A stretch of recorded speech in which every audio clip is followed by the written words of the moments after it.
Cupping therapy ചെയ്യുമ്പോൾ വേദന ഉണ്ടാവാറുണ്ടോയെന്ന് ചിലരുടെ ഡൗട്ടാണ്. കപ്പിംഗ് തെറാപ്പി വളരെ സേഫ് ആയിട്ടുള്ളതും അതുപോലെ തന്നെ തീരെ വേദന ഇല്ലാത്തൊരു പ്രൊസീജിയറാണ്.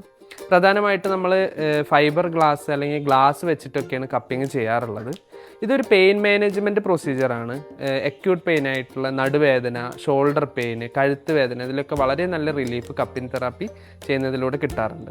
2 രീതിയിൽ കപ്പിംഗ് തെറാപ്പി ചെയ്യാം. ഒന്ന് ഡ്രൈ കപ്പിംഗ്, മറ്റേത് ബ്ലഡ് എടുത്തിട്ടുള്ളതിനെ വെറ്റ് കപ്പിംഗ് എന്നും പറയും. കപ്പിംഗ് തെറാപ്പി സാധാരണ ചെയ്യാറുള്ളത് നമ്മൾ ഏത് ഏരിയയിലാണ് കപ്പ് ചെയ്യുന്നത്, ചിലപ്പോൾ നടുപ്പുറത്തായിരിക്കാം, അല്ലെങ്കിൽ തലയിൽ ചെയ്യാറുണ്ട്, കാലിൽ ചെയ്യാറുണ്ട്. ആ സ്ഥലത്തൊരു വാക്വം ക്രിയേറ്റ് ചെയ്യുകയും ആ വാക്വം ക്രിയേറ്റ് ചെയ്ത സ്ഥലത്ത് ചെറിയ രീതിയിലുള്ള സ്ക്രാച്ചുകൾ ഇടാറാണ് ചെയ്യാറുള്ളത്.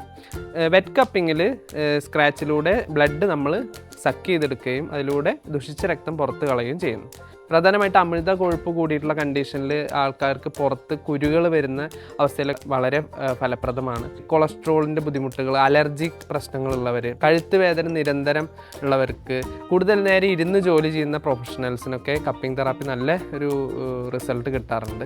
അതുപോലെ തന്നെ ഉറക്കം ബുദ്ധിമുട്ടുള്ള ആളുകൾക്കും സ്ട്രെസ്സ് കൂടിയിട്ടുള്ള അവസ്ഥകളിലൊക്കെ നമുക്ക് മൈൻഡ് റിലാക്സേഷനും ബോഡി റിലാക്സേഷനും കപ്പിംഗ് സഹായിക്കും. ഇതുപോലെയുള്ള ഇൻഫോർമേറ്റീവ് വീഡിയോസിന് ആയുർ ചാറ്റ്സ് ഫോളോ ചെയ്യുക. Thank you.